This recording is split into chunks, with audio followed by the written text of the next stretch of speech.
nos camarades de TVL que je salue, bien sûr, Martial, je salue particulièrement, Élise, dont, je fais souvent le panégyrique et je sais à quel point j'ai raison.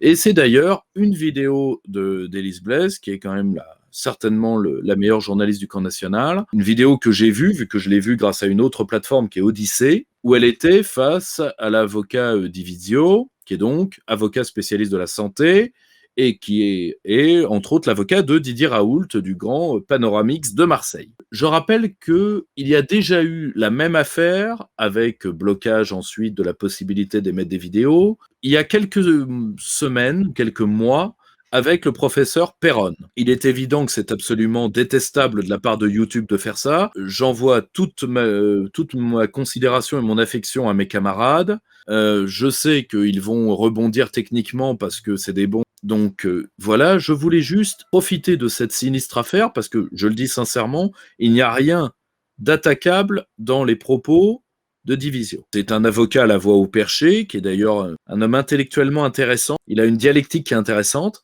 Il n'y a pas de, si vous voulez, de fake news et autres sous-vocabulaire inventés par le temps. Parce que je rappelle, je vous renvoie à François-Bernard Huyghe, le terme fake news, à la base, est un terme d'ingénierie sociale inventé par des autorités transnationales. Nos camarades de TVL se heurtent donc une nouvelle fois à une censure de plus en plus présente, surtout sur le dossier du Covid, qui est d'ailleurs suppléée par des tas de petits groupes de trolls. Nous, au Cercle Aristote, nous avons a priori un groupe de trolls d'extrême droite, étrangers d'ailleurs, qui essayent de venir signaler nos vidéos. Donc je vous demande de soutenir les vidéos de TVL comme les nôtres, mettez des pouces bleus, abonnez-vous, mettez la cloche, aidez-nous par Tipeee, pardon, etc. Même chose pour TVL, pour nos camarades de TVL, parce que nous avons à la fois la censure et nous avons, si vous voulez, c'est comme dans le grand banditisme, nous avons la racaille à col blanc et la racaille de porte cochère. Évidemment, nous serons sur Odyssée très bientôt, nous sommes en train de le faire. Néanmoins, il faut garder le maximum de pieds dans les médias que les Français regardent, d'accord? Parce que nous devons, tout terrain qui est abandonné est un terrain qui est laissé à l'ennemi. Si nous quittons les plateformes, ils doivent nous en éjecter. Après,